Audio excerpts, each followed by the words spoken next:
Hello నమస్తే, welcome to నారు cooking zone స్వాగతం. ఈరోజు అరటి పువ్వు ఆవకూర ఎలా తయారు చేసుకోవాలో చూద్దాం. మంచి పోషక విలువ ఉన్న కర్రీ ఫ్రై అనమాట. ఎలాగో చూద్దాం. ముందుగా అరటి పువ్వుని ఇలా మొత్తం తీసుకోవాలి. తీసుకున్న తర్వాత దాని లోపల ఇలా కాడలా ఉంటుంది అనమాట.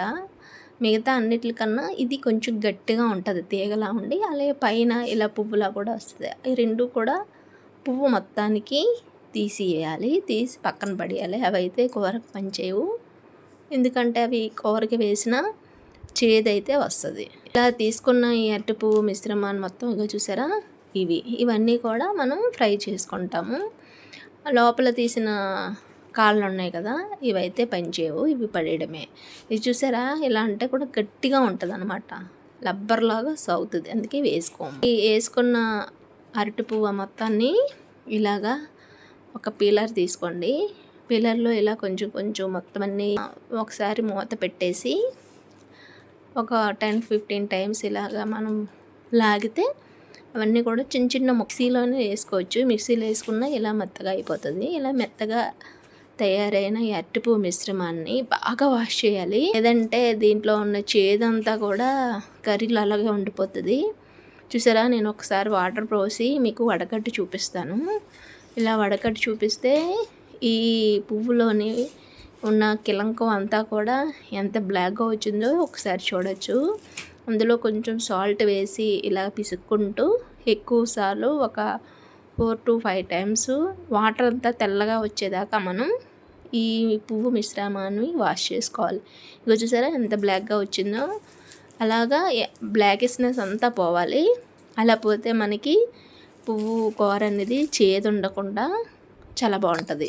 చూసారా, లాస్ట్ ఒక 5th time 6th time wash చేస్తే వాటర్ చూడండి ఎంత తెల్లగా వచ్చిందో. ఇలా ఈ విధంగా వచ్చే వరకు కూడా మనం స్ట్రైనర్లో స్ట్రెయిన్ చేస్తూ బాగా వాష్ చేయాలి.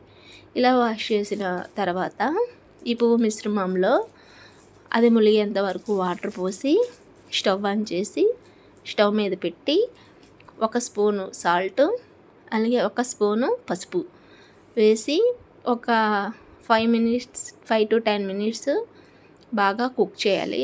ఈ బేగానే కుక్ అయిపోద్ది ఈ పువ్వు. అలా బాయిల్ అవుతూ ఇది కుక్ అయిపోద్ది అనమాట. ఇలాగా కుక్ అయిపోయిందని ఇది మళ్ళీ స్ట్రైనర్లో వేసి స్ట్రెయిన్ చేసి పక్కన పెట్టుకోవాలి.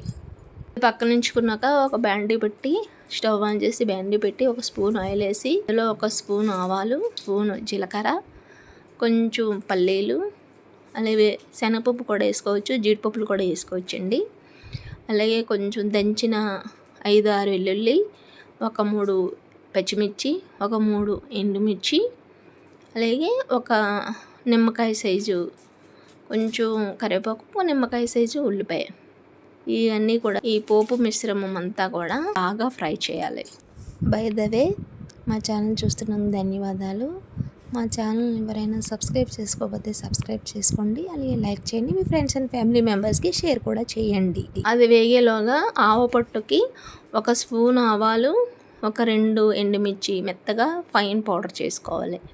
అందులోనే మనం కర్రీకి సరిపడా సాల్ట్ వేసి పోపుని మొత్తం వేపితే బాగా వేగుతుంది. వేగిన తర్వాత ఒక చిన్న నిమ్మకాయ సైజు చింతపండుని నానబెట్టి గుజ్జు తీసి ఆ రసం అంతా కూడా ఈ పోపులో వేయాలి. ఇలా పులుపు వేయడం వల్ల కూర అయితే మంచి టేస్ట్ వస్తుంది. అలాగే ముందుగా స్టెయిన్ పెట్టుకున్న అరటి పువ్వు మిశ్రమాన్ని మొత్తం బాగా పిండేసి ఈ పోపులో అయితే వేయాలి.